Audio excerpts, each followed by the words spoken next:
आप शुरू करो। वंदो सतगुरु चरण को, करूं सो प्रेम प्रणाम। अशुभ हरन मंगल करन, धनी श्री देव चंद्र जी नाम। श्री प्राणिनाथ निज मूलपति, श्री मेराज सुना। तेज कुंवर श्यामा युगल, पल पल करो प्रणाम।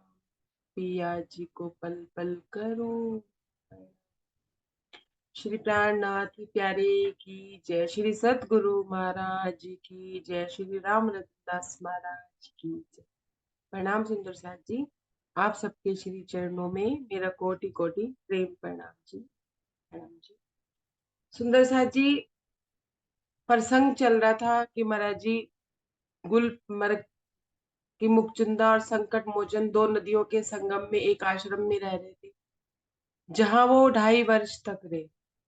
2.5 वर्ष उन्होंने निस्वार्थ भाव से उन्होंने सेवा करी। कहीं भी उन्होंने अपना कोई स्वार्थ नहीं रखा, और साथ में वो गीता का मनन किया। आध घंटा सोया करते थे, बाकी समय वो अपनी सेवा में व्यतीत किया करते थे। महात्माओं को जो भी चीजों की जरूरत होती थी, वो महात्मा जन उस आश्रम से पाया करते। महाराज जी की ऐसी निष्ठाबंध सेवा को देख के वहां के जो महंत थे, वो महाराज जी को वो आश्रम सौंपना चाहते थे। पर सुंदर साथ जी महाराज जी वैरागी थे, निराशावादी नहीं, निराश होके अपने घर से नहीं निकले। वैराग्य था उनके हृदय में, इसलिए वो अपने घर परिवार को छोड़ के अपने परमात्मा को, अपने राज्य को पाने के लिए निकले थे। तो महाराज जी कहते हैं कि जब मैंने अपने घर परिवार को त्याग दिया, मैं उनकी जिम्मेदारी नहीं ले रहा था, तो मैं आश्रम की जिम्मेदारी भी नहीं ले सकता। सुंदर सा महाराज जी इसमें वाणी की चौपाइयां डालते हैं बीतक में, जो उस समय के प्रसंग पे ठीक बैठती हैं। और सुंदर सा जी, मुझे ऐसा लगता है कि जब महाराज जी ने ये आश्रम छोड़ा होगा, उस समय तो महाराज जी ने वाणी नहीं पढ़ी होगी, लेकिन जब उन्होंने वाणी में ये चौपाइयां देखी होंगी, तो उनके दिल का, हृदय का हाल क्या हुआ कि राज्य ने मतलब उनकी रहनी इतनी ऐसी थी कि वो कहीं भी फंसे नहीं। और सुंदर साथ जी, हम कहीं भी फंस जाते, कहीं भी अटक जाते हैं, कहीं भी अपना लक्ष्य बिगाड़ ले। जब तक महाराज जी ने राज्य को नहीं पाया, जब तक उनके दर्शन नहीं किए, जब तक वो उनमें रम नहीं गए, तब तक उन्होंने अपना कोई स्थान नहीं बना। तब तक उन्होंने अपनी भागदौड़, अपने शरीर की भी, अपने जीव की भी भागदौड़ उन्होंने कायम रखी, अपने जीव को संवारते चले गए। सुंदर सा जी, एक भाव जो मेरे हृदय में आया, जो मुझे महाराज जी ने समझाया कि अब हम किसी से मिलना चाहते हैं, हमारी आत्मा परमात्मा से मिलना चाहती है। ऐसे समझिए कि हम किसी व्यक्ति से भी मिलना चाहते हैं, या तो हम उसे अपने घर बुलाएंगे, या किसी रेस्टोरेंट में, या किसी होटल में, या फिर हम किसी पार्क में, जैसी सुविधा होगी। तो यहाँ महाराज जी ने जो भाव प्रकट किया कि जीव क्या होता है, जीव एक तरह से पार्क समझिए कि पार्क है, जहाँ आत्मा और परमात्मा का मिलन होता है। जब तक जीव शुद्ध पाक नहीं होगा, हम अपना घर भी कह सकते हैं, हम अपना मंदिर भी कह सकते हैं, कि जहां हम, हमारी आत्मा परमात्मा से मिलती है। तो उस मिलन स्थली को जब तक हम शुद्ध पाक नहीं करते, पवित्र नहीं करते, तब तक हम किसी को बुला नहीं सकते। जब तक हमारे हृदय में गंदगी रहेगी, जब तक हमारा जीव का जो स्तर है वो बढ़ेगा ही नहीं। जीव का स्तर तो अभी माया में ही पड़ा है, कीचड़ की तरफ ही जा रहा है, माया की तरफ ही जा रहा है। तो वहां पे बात बनेगी। अब महाराज जी ने जब यहाँ पे आश्रम की सेवा करी, और जब महंत जी उनको सेवा देने लगे उनकी परमानेंट, तो महाराज जी ने वो सेवा नहीं ली। और उसके बाद भी उनका जीव खुश था। महाराज जी भी कहते हैं कि मैं इतना खुश था कि मैंने ये सोचा कि सारी सृष्टि मेरे साथ लग गई है, मुझे परमात्मा को पाने के लिए मेरा मेरा साथ दे रही है सारी सृष्टि। वो कैसे? कहते देव योग से उस दिन छुट्टी थी, कि देवों का योग था कि उन्होंने ऐसा संयोग बनाया था कि हाकिम की छुट्टी। तो कहते हैं कि मुझे ऐसा लग रहा था मेरा साथ पूरी सृष्टि ही दे रही। और सुंदर साथ जी, अब इसके बाद यहाँ महाराज जी कहते हैं कि मैंने अपने जीव के स्तर को देखा कि अब उसको माया छू के नहीं, माया की तरफ वो आकर्षित नहीं हो रहा। अगर उसने घर के 4 सदस्यों से राग और मोह नहीं रखा, तो उन्होंने आश्रम से भी किसी के साथ कोई मोह नहीं रखा, निस्वार्थ सेवा की। सुंदर सा जी, अब ये बात हमारे प्रसंगों पे कैसे घटती है, वो भी अपने बात करते हैं कि जब हम सेवा भाव में माया के काम करते हैं, कि हम अपने बच्चों का पालन पोषण कर रहे हैं, या घर परिवार चला रहे हैं, या हम नौकरी भी कर रहे हैं, कुछ भी कुछ भी कोई भी काम अगर हम सेवा भाव में कर रहे हैं, तो वो हमें झंझट नहीं लगेगी। क्यों नहीं लगेंगे? क्योंकि करने वाले राजी हैं और करवाने वाले भी राजी हैं।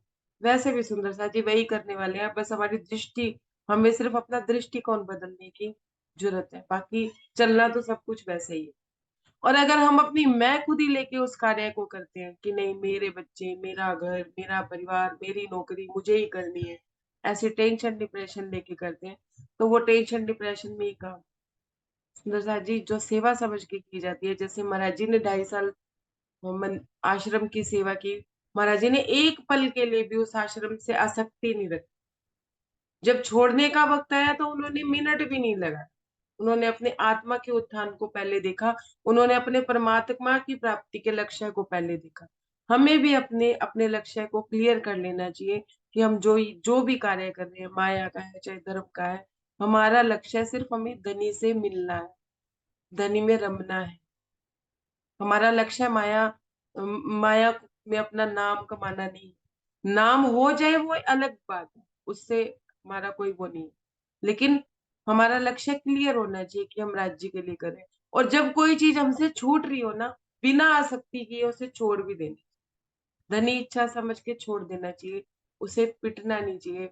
तो महाराज जी आगे जाके कहते हैं कि 2 महीने तक मैंने अपने अतीत की साधनाएं की, मैं अतीत में देखता रहा कि मेरे से क्या क्या छूटा, और मेरे जीव ने कहाँ कहाँ मेरा साथ दिया, कहाँ कहाँ मेरा जीव माया में पड़ गया, अपनी भी वो साथ साथ देखते चले गए, कहाँ कहाँ मुझे माया कहर लगी और कहाँ कहाँ मुझे परमात्मा की मेहर। सुंदर सा, हमें भी अपने अतीत में देखना है कि राज्य कहाँ कहाँ मेहर करते रहे, और हमें पता चला कि वो व्यक्ति हमारे जीवन के लिए सही नहीं था। हमें 10 साल बाद पता चल रहा है कि वाकई में राज्य ने कोई मेहर ही करी थी उस व्यक्ति से हमको छुड़वा के। वो व्यक्ति भी हो सकता है, वो नौकरी भी हो सकती है, वो कोई जगह भी हो सकती है, स्थान भी हो सकता है। सुंदर सासी, सबसे ज्यादा जरूरी है अपनी बुद्धि पे विवेक बिठाए, विवेक। जब तक बुद्धि तक हम पहुंच भी जाएंगे, इंद्रियां अपना काम करती रहेंगी, वो भी स्थिर हो जाती है, एक समय पे आके इंद्रियां भी स्थिर हो जाती है, मन भी स्थिर हो जाती है। मन में राज्य के आ जाने से, अगर हृदय में मन में राज्य आ गया और हमारे मन में राज्य चल रहे हैं, राज्य चल रहे हैं, राज्य चल रहे हैं, और हमें अनुभूतियां, अब उसके बाद हमें अनुभूतियां भी हो रही हैं, ये स्टेप है सुंदर साथी, चितवन। मन में राज्य आ गई, इंद्रियां शिथिल होगी, शिथिल इन द सेंस कि अब हमारा मन नहीं कर रहा कि हम बहुत ज्यादा ज्यादा खाएं, अब हमारा मन नहीं कर रहा कि हम माया के किसी व्यक्ति से बात करें, माया की बात करें, हम किसी पचड़े में नहीं पड़ते, हमने अपनी दुनिया समेट ली। जहां महाराज जी कह रहे हैं मेरा कमली, लोंगोटी और अचला, बस इतना सा श्रृंगार था, जब हमने अपना दुनिया ही छोटी कर ली कि नौकरी और घर और राज्य, बस, और इससे अलावा हमारे जीवन में कुछ नहीं है। या हमारे जो अगर साथी हैं तो सेवादार सुंदर साथ है, या हम सुंदर साथ में ही रह रहे हैं, जितनी बात हो रही है धनी की बात हो रही है, तो हमारी इंद्रियां इधर उधर नहीं भाग रही, हमारा मन भी नहीं भाग, जिस बैठक में जा रहे हैं कुछ लेके आ रहे हैं। राज्य की कोई बात ना, कि निंदा चुगली। अगर मन में राज्य आ गए, उसके बाद भी सुंदर सा जी अनुभूतियां आ गई, उसके बाद की भी दुनिया की परमात्मा से साक्षात बात तो नहीं हुई, साक्षात मिलन तो नहीं हुई।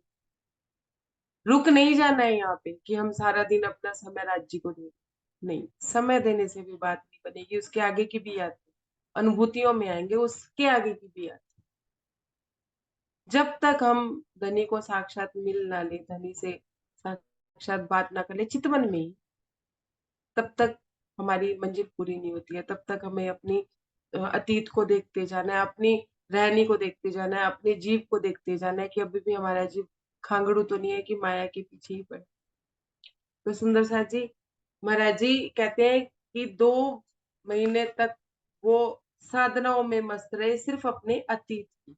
और उससे आगे महाराज जी कह रहे हैं कि 2 वर्ष तक, सॉरी 2 मास तक वो बंबई के वालकेश्वर मंदिर में जाके ठहरे, जहाँ पे सिर्फ मूर्तियों में चर्चा हुआ करती थी। मूर्ति सुंदर सा जी, उनके पास वो ऐसे ऐसे व्यक्ति थे जो, जिनके अंदर ऐसे उन्हें साक्षात परमात्मा की स्थापना लगती थी, वो परमात्मा की ही बात करते थे और शुद्ध पाक पवित्र उनका जीव। ऐसे स्तर के व्यक्तियों से भी महाराज जी मिले और उन्हें मूर्ति कह रहे हैं कि उन मूर्तियों से मेरी बात हुआ करती थी। और क्या कहते हैं फिर, एक महात्मा के संगीत से, मतलब एक महात्मा ने कोई मधुर संगीत या कोई भजन या कुछ भी ऐसा हुआ होगा उस समय पे, तो महाराज जी कहते हैं कि मेरा ध्यान भंग हुआ कि मुझे आगे भी चल, तो मैं वहां से चला। फिर महाराज जी कहते हैं कि मैं कहाँ आया, द्वारका पहुंचे महाराज जी, और वहां पे एक नरसिंह का मंदिर था, पेज नंबर 102। यहाँ से हम चौपाई लेते हैं। क्या कह रहे हैं कि कुछ दिन पश्चात यहाँ से बैठ द्वारका पहुंचे हम, वहां एक नरसिंह मंदिर था, उसमें जाकर ठहरे। महाराज जी कहते हैं कि द्वारका के नरसिंह मंदिर में जाके हम वहां ठहर गए। गए द्वारका धाम सुबह जब, दर्शन करके करने हम मिलकर, 17 आने का कर राजा को देना पड़ता था जा। महाराज जी उस द्वारका के मंदिर में दर्शन करने गए सुंदर से, और उस मंदिर में एक नियम था कि 17 आने का कर जो राजा के कोष में देना पड़ता था, वो दिया जाता था। ये ऐसा कोई नियम था कि पहले दर्शकगण 17 आने जमा कराते थे, फिर उनको दर्शनों के लिए भेजा जाता था। खड़े हुए थे दर्शकों को 2 लाइनों में हमने पाया, हमने कारण पूछा तो वह इस प्रकार बतला। क्या कहना है कि 2 लाइनों में मैंने दर्शकों को पाया। तो मैंने पूछा कि इन लोगों ने 2 लाइनें क्यों बना रखी हैं। महाराज जी कहते हैं मैंने कारण पूछा, तो उन्होंने कारण क्या बताया, यही प्रथा है कर देने की, पहले वह दाखिल कर दो, उसके बाद छाप चंदन की लगवा कर दर्शन। सुंदर साथ जी, ये प्रसंग इतना छोटा नहीं है, ये प्रसंग इतना भारी है। जिसको ये प्रसंग समझ आ गया, तो उन्हें सारी धर्म की, आध्यात्मिकता की, मंदिर आश्रम की सारी बातें ही समझ आ गई। ये आपके चिंतन मनन के ऊपर है, मैं सिर्फ सांकेतिक रूप में बताऊं। आप थोड़ा थोड़ा अपना मंथन करिएगा, तो आपको सारी बात ही क्लियर हो जाएगी। महाराज जी ने अगर ये प्रसंग रखवाया है तो किसी वजह से रखवाया। तो क्या कहते हैं कि वहां दर्शक 2 लाइन में खड़े थे। एक लाइन में तो पहले कर जमा करना पड़ता था, और दूसरी उनके ऊपर चंदन की छाप लगा दी जाती थी, और फिर दूसरी लाइन में फिर उनको दर्शन के लिए भेज दिया जाता था। इसे हम पढ़ते हैं। पहले कि ये प्रथा थी वहां पे। उसके बाद छाप चंदन की लगवा कर दर्शन कर लो, पक्की छाप अगर लगवा लो तो जब तक चिन्ह रहे तब तक तब तक रोक नहीं सकता कोई, दर्शन उसे अवश्य मिले। कहते हैं कि 17 आने का कर जो जमा करा देता था, उसके ऊपर चंदन की छाप लगा दी जाती थी हाथ पे, और उस छाप को देकर दर्शन के लिए भेज दिया जाता था। और अगर कोई पक्की छाप लगवा लेता था ना चंदन की, उसका निशान जब तक नहीं मिटता था, तब तक वो बिना झिझक के, बिना रोक टोक के दर्शन कर सकते। वो उसे रोका नहीं जाता। पक्की छाप। सुंदर सा। अब आप छाप मतलब समझ जाइए कि कौन सी छाप होती है, कि ये पक्के सेवादार जो दर्शन भी कर सकते हैं, सेवा भी कर सकते हैं, और ये लाइन में आके लगेंगे, और ये 17 आने का बिल भरेंगे तो उसके बाद जाके करेंगे। अब महाराज जी आगे क्या करते हैं ये हम सुनते हैं। पक्की छाप अगर लगवा लो तो ये होगी चुपाई। अपने साथी पर पैसे थे, उसने हमें संचेत किया, आप न घबराओ, पैसे हैं मैं दाखिल कर दूं। महाराज जी कहते हैं जिनके साथ मैं मंदिर में गया था, उन महात्मा जी के पास पैसे। उन्होंने महाराज जी को तसल्ली दी कि आप अपने पास पैसा नहीं रखते हैं, आप चिंता ना करिए, आपके पैसे मैं भर दूंगा, आपको दर्शन हो जाएंगे, आप टेंशन ना लीजिए। अब महाराज जी क्या बोलते हैं सुंदर साहब, आप समझिए। नहीं महात्मा जी, हम तुमसे पैसे कभी नहीं लेंगे, जब हम बेपैसे वाले हैं दर्शन यूं ही करें। महाराज जी महात्मा जी को क्या कहते हैं कि नहीं भाई नहीं, हम आपसे पैसे नहीं लेंगे। हम आपसे पैसे क्यों लेंगे, हम तो बेपैसे वाले हैं, हम तो बिना पैसे के दर्शन करेंगे। अगर परमात्मा ने दर्शन देने होंगे तो बिना पैसे के भी दे दे। अब सुनिए। खड़ी हुई थी लाइन लगी एक, जो बेपैसे वालों की खैर मनाते थे बेचारे दर्श दिखाने वाले। महाराज जी कहते हैं कि एक तीसरी लाइन भी वहां पे थी। दो लाइनें तो लगातार चल रही, तीसरी लाइन चली नहीं। तीसरी लाइन तो वो वहां की वहीं खड़ी थी। वो उनकी, वो कैसी लाइन थी, वो बेपैसे वालों की लाइन थी। और वो कभी किसी की खैर मनाते, मतलब किसी के आगे गिड़ाते, कभी किसी के आगे गिड़ाते कि हमें भी दर्शन करवा दो, हमें भी दर्शन करवा दो। महाराज जी ऐसी बात कह रहे हैं। अब सुनिए। सब फ, फकीरा फुकरा बैठे, रटते थे राधे राधे श्याम, हम भी जा बैठे उन्हीं में रटने लगे शाम का नाम। क्या कह रहे हैं महाराज जी।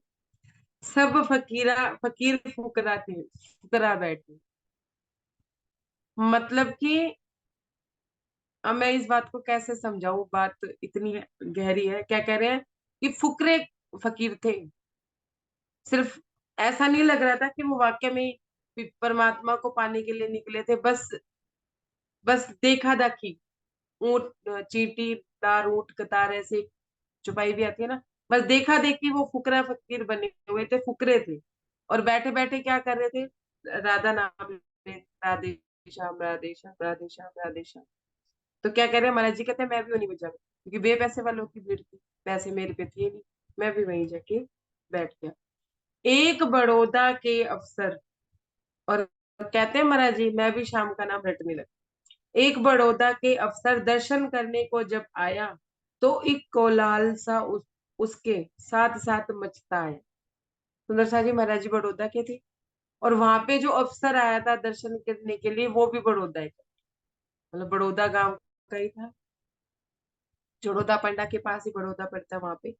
तो महाराज जी कहते हैं कि जब वो दर्शन करने के लिए आया तो उसके साथ एक कोलाहल सा भी आया। कैसा कोलाहल, बड़ा अफसर था तो उसके आसपास भी उसके जो बॉडीगार्ड होंगे वो थे, तो एक शोर भी मचा कि एक प्रतिष्ठित अफसर, क्या कहते हैं, दर्शन के लिए आया।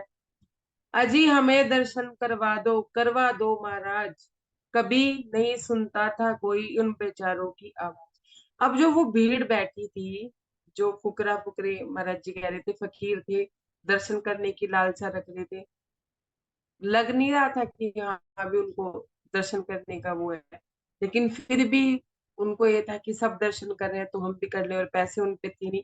तो वो अफसर को जाके क्या कहते हैं कि महाराज हमें दर्शन करवा दीजिए, आप तो अफसर हैं, आप कहेंगे तो ये हमें दर्शन करवा दीजिए। महाराज जी कहते हैं कि वो गिड़गिड़ा रहे थे उन अफसर क्या है कि हमें दर्शन करवा दो, हमें दर्शन करवा दो, लेकिन उनकी आवाज वो अफसर भी नहीं सुन, उस अफसर के कानों पे भी जू नहीं रहेंगी कि हाँ भी वो कह दे कि भी इनको भी दर्शन हो जाएंगे। अब सुनिए आगे। कोई गिड़गिड़ाता फिरता पैरों को पकड़ रहा, कोई कोई दुआ देता फिरता था, कर जोड़े फिरता था। महाराज जी कहते हैं कि उन पलटन में से कोई तो गिड़गिड़ा रहा था, कोई पैरों को पकड़ रहा था, कोई दुआ देता था कि मैं आपको दुआएं दूंगा, आप मुझे दर्शन करवा दीजिए। देखा ही होगा आपने, जब हम कभी कहीं भी जाते हैं तो कैसे औरतें हो चाहे आदमी हो, कैसे दुआएं देते हैं कि आपकी नौकरी लग जाएगी, दो पैसे दे दो, आपका ये बेटा हो जाएगा, पैसे दे दो। तो ऐसे वो कहते हैं महाराज जी कि कोई दुआएं दे रहा था, कोई गिड़गिड़ा रहा था, कोई पैर पकड़ रहा था, कोई हाथ जोड़ के रिक्वेस्ट कर रहा था कि हाँ भी हमें दर्शन करो। दूसरा जी पेज नंबर 103। किंतु न सुनने वाला कोई, हमने जब ये हमने जब से जांच लिया, तो फिर सुना सुना अफसर को हमने पकना शुरू। हमारा जी पे जब मैंने देखा कि इनकी कोई बात ही नहीं सुन रहा, ये तो बेचारे गिड़गिड़ा के भी कह रहे हैं, मतलब पैर भी पकड़ लिए, दुआएं भी दे ली, हाथ भी जोड़ दिए, सारे तो साम दाम सारे तो इन्होंने अपना लिए। उसके बाद भी कोई इनकी सुन नहीं रहा। तो महाराज जी कहते आवाज जब मुझे, नहीं आ रही आपकी। मेरी आवाज नहीं आ रही है सुंदर साथ जी? आ रही है? दीदी आप देखिए कोई नेट में समस्या होगी। क्या कहते हैं कि मैंने ना उस अफसर को सुनाने के लिए, क्यों, क्योंकि इतने सारे साधुजन वहां पे बैठे थे, वो उन आज से उनके आगे गिड़गिड़ा भी रहे हैं, सब कुछ कर रहे हैं, लेकिन उन्हें सुनाई नहीं पड़ अफसर के कान पे जू नहीं रेंग रही है। लेकिन महाराज जी कहते हैं मैंने अब उस अफसर को सुनाने के लिए मैंने जोर जोर से बकना शुरू। बकना क्यों कह रहे हैं सुंदर साथ जी? बोलना तो वो होता है ना कि कोई बात ऐसी बोली जाए कि उसके दिल को छू जाए, पर महाराज जी ने तो वो बकना शुरू किया कि वो उस बातें उसके दिल को चुभे। अब महाराज जी आगे भी कहते हैं, जब भी तक आगे बढ़ेगी तब देखना, महाराज जी कहते हैं कि मैं बक बक करता रहता। तो क्या कह रहे हैं, मैंने बकना शुरू किया। क्या लोगे ऐसे दर्शन में, क्यों करवाते हो अपमान? क्या तुम समझ ना पाए, अब भी यहाँ पैसे के हैं भगवान? क्या कह रहे हैं महाराज जी? उस अफसर को सुनाने के लिए उन साधुओं को बोल रहे हैं। वो कहते हैं ना, कहना दीनू ते सुनाना नोनू। पंजाबी में एक कहावत है कि कहते हैं हम अपनी बेटी को चार बातें सुनाते हैं कि बहू भी सुन ले, समझदार हो जाए। सब जगह ऐसी कहानियां होती हैं कि डायरेक्ट नहीं कह सकते, तो किसी को ताना मारते हैं और किसी तक बात चली जाती है कि वो समझ जाते हैं कि मैंने ये गलती करी थी तो मेरे लिए ये बात है। तो क्या कहते हैं कि उन फकीरों को बोल रहे हैं, क्या करें, क्या लोग हैं ऐसे दर्शन को, क्यों करवाते हो, अपना अपमान क्यों करवा रहे हो, हैं गिड़गिड़ा रहे हो, धक्के खा रहे हो? तुम्हें समझ नहीं आया कि यहाँ पे भगवान किसका है? पैसों का। 17 आने का कर जमा कराओ और भगवान के दर्शन कर लो। यहाँ पैसे के बिना भगवान सुनता नहीं है किसी की। अब देखो आगे क्या कहते हैं, जाओ पहले भिक्षा मांगो, तत्पश्चात यहाँ आना, करो इकट्ठे पैसे पहले सब 17 17। क्या कह रहे हैं खटिया पलटन को? अब अभी आगे खटिया पलटन भी बोलेंगे वो। कहते हैं कि उन साधुओं को मैंने बोला, उन फकीरों को मैंने बोला कि क्यों भाई, क्यों गिड़गिड़ाए जा रहे हो, अपना अपमान कराए जा रहे हो? कोई अपनी कोई वैल्यू भी है या नहीं है? जाओ पहले भिक्षा मांगो। इनके आगे गिड़गिड़ाने से तो अच्छा है कि जाओ पहले भिक्षा मांगो, फिर पैसे इकट्ठे करो, और फिर 17 अन्य जब पूरे इकट्ठे हो जाए यहाँ जमा करो और दर्शन कर लो। अब सुनो, पैसे का भगवान ना बातें करता है कंगालों से, यहाँ भाई बातें होती हैं केवल पैसे बातें। सुंदर सा छुपाई क्या कह रही महाराज जी, क्या कह कि पैसे का भगवान जो है वो कंगालों से बात नहीं करता, कंगालों से बात नहीं होती उसकी। भाई यहाँ तो सिर्फ पैसे वालों से बात होती है, पैसे वालों को ही परमात्मा सामने बैठ के बात करता है, ऐसा है सुंदर सा जी? ऐसी बात है कि परमात्मा पैसे वालों का है? परमात्मा पैसे वालों का नहीं, उसके आगे जो अगुए हैं वो पैसों को महत्व देते हैं। क्यों? महाराज जी यहाँ ये बताना चाह रहे हैं कि चाहे मंदिर आश्रम भी हम कहीं जाएं या कहीं भी किसी भी मंदिर में जाएं, चाहे अपने धर्म में जाएं या कहीं भी जाएं, उनके अगुओं के जीव का स्तर ऐसा होता है कि उनका जीव अभी माया को छोड़ ही नहीं पा रहा, और उसके ऊपर उन्होंने इतनी इतनी सेवाएं रख दी या इतनी इतनी बात रख दी कि इतनी सेवा दोगे तो दर्शन को आओगे, अगर सेवा नहीं दोगे तो हम अपने हाव भाव से जता देंगे कि तुमने सेवा नहीं। मांगेंगे नहीं, लेकिन अपने हाव भाव से जता देंगे। हम बता देंगे कि तुम फ्री का खा के जा रहे हो मंदिर आश्रम से। सुंदर साथ जी, ये परमात्मा को पैसे की जरूरत नहीं है, जो सबको दे रहा है उसको क्या पैसे की, पैसे का लोभ लालच हो? उसे कोई लोभ लालच नहीं है, वो तो सिर्फ भाव देखते हैं, परमात्मा तो सिर्फ भाव देखते हैं। और महाराज जी क्या कह रहे हैं, अब महाराज जी अफसर को सुना रहे हैं, जबकि वो भी महाराज जी भी जानते हैं कि परमात्मा पैसे वालों का नहीं होता। एक बारगी के लिए पैसे वालों को भगवान ना देखता हो, लेकिन जो परमात्मा के सहारे बैठे होते हैं परमात्मा उन्हें जरूर देखता।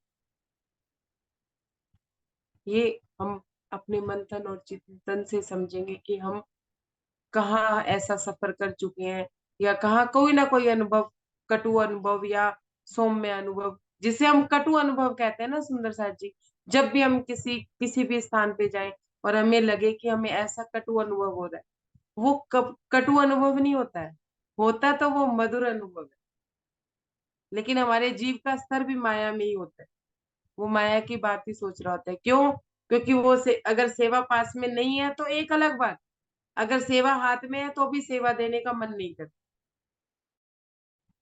तो ये हमें भी अपने जीव के स्तर का पता चल रहा है कि अभी भी वो उसे कटु मान रहा है या मधुर मान रहा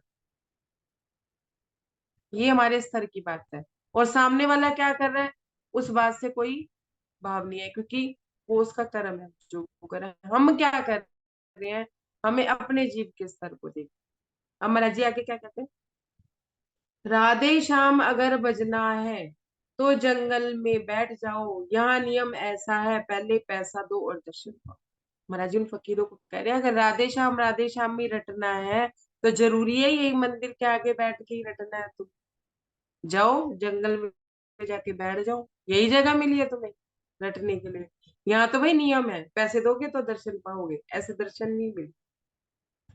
अब सुनिए, कान भनक कान पहुंची अफसर के, आकर के बोला हमसे, अभी आप क्या बोल रहे थे, सुना रहे थे या किससे? किससे? महाराज जी कहते हैं कि ये बात जो मैं चाहता था अफसर के कान तक पहुंच गई।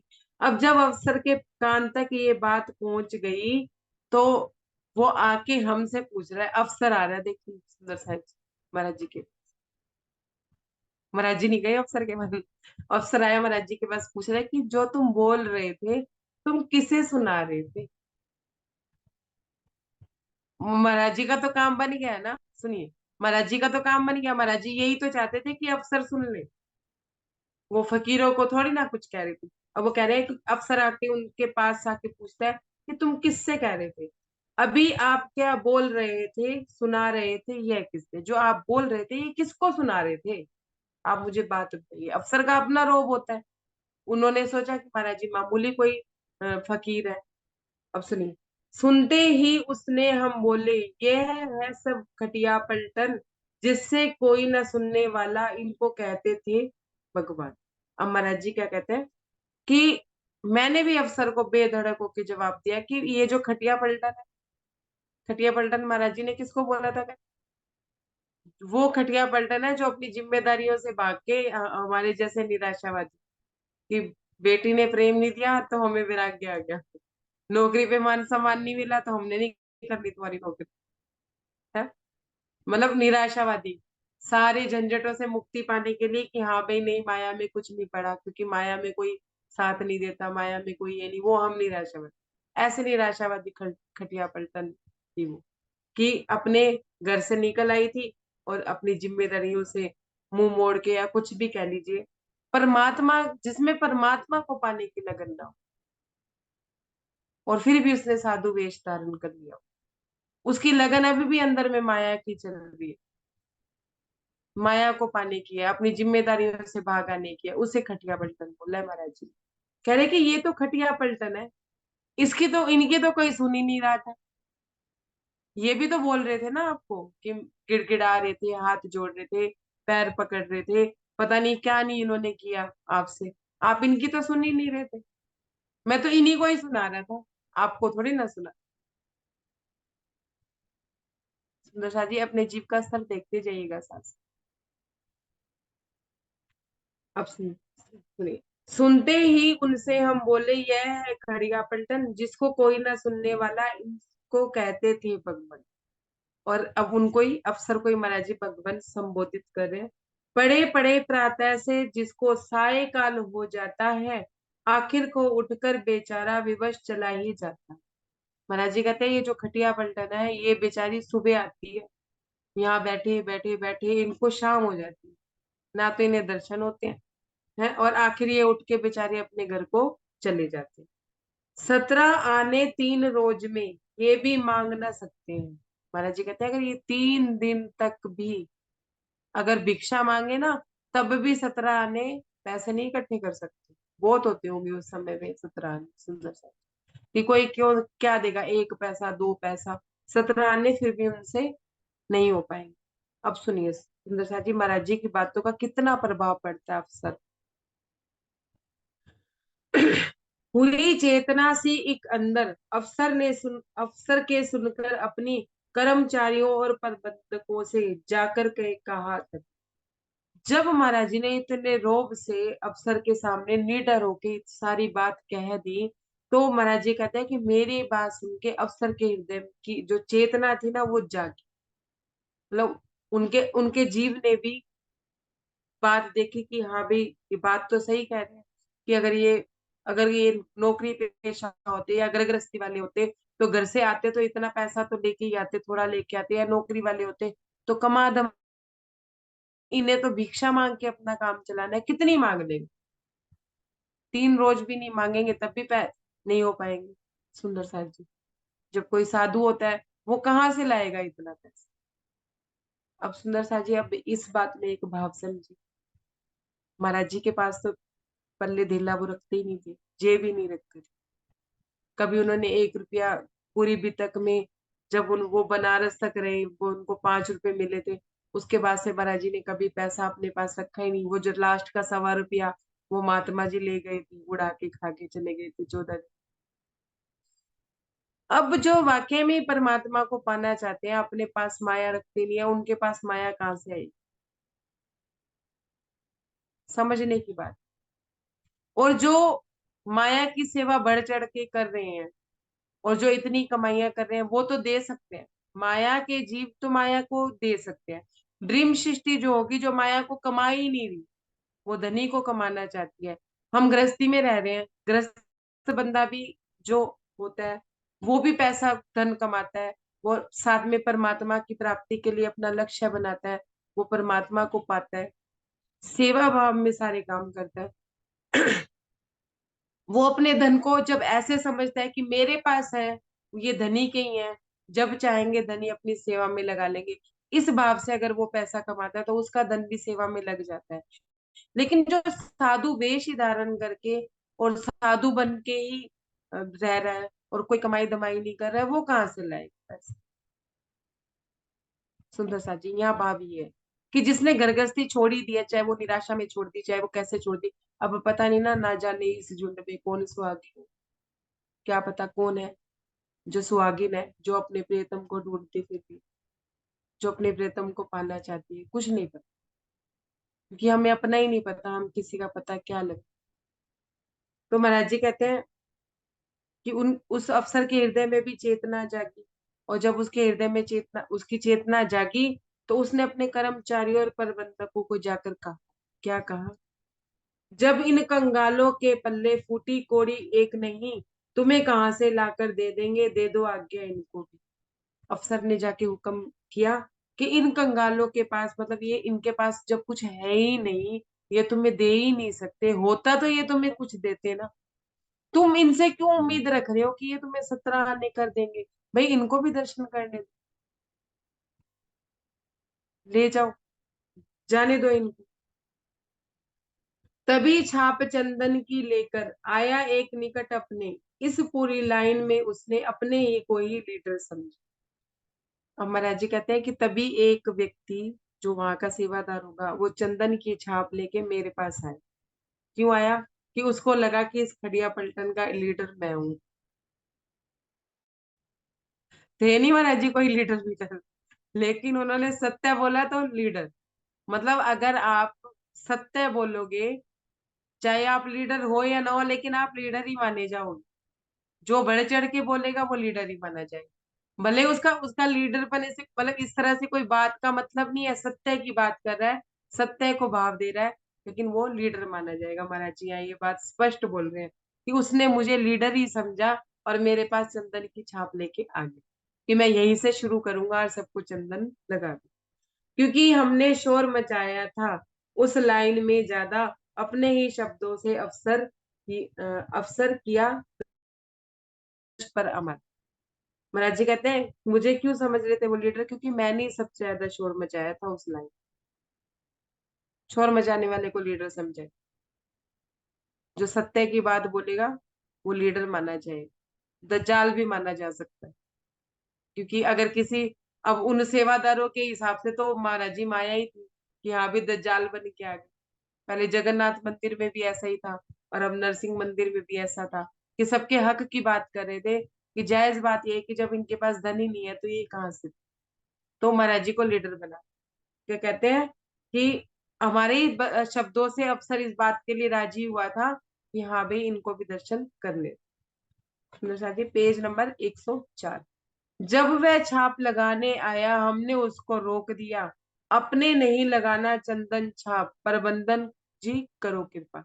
महाराज जी कहते हैं जैसे ही वो मुझे छाप लगाने आया तो मैंने उसको कह दिया भाई मुझे कोई छाप वाप नहीं लगवानी, आपने छाप लगानी है इनको लगाओ, मुझे मत लगाओ। अब क्या कह रहे हैं महाराज जी, कह रहे हैं अगर छाप ही लगानी है ना, अब सुनिए, अगर लगानी है तो पक्की छाप हम हमारे लगवा दो, 1 महीना ठहरेंगे हम, या बस हमको क्षमा।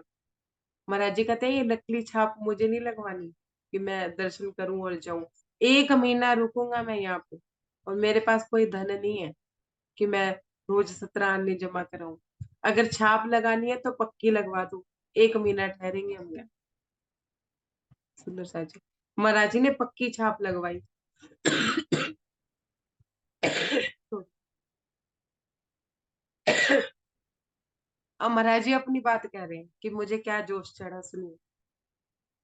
पता नहीं क्या सोच साच के हमने अपनी पक्की लगवा ली, बाकी जो लाइन में थे सबको चंदन की चिपकवा दी। महाराज जी कहते कि पता नहीं मैंने क्या सोचा क्या समझा, मुझे समझ में नहीं आया, और मैंने पक्की छाप लगवा दी। मेरे तो 2 दिन का भी भरोसा नहीं था, पता नहीं परमात्मा ने मेरे मुख से ऐसी बात कैसे कलवाई। क्यों? क्योंकि सुंदर सा जी महाराज जी ने अपने आप को समर्पित कर रखा था उन परमात्मा को जिन जिनकी खोज में वो निकले थे, जिनको ये कहा करते कि वो आंखों वाला है वो देख रहा है कि मेरी लंगोटी भी फटी।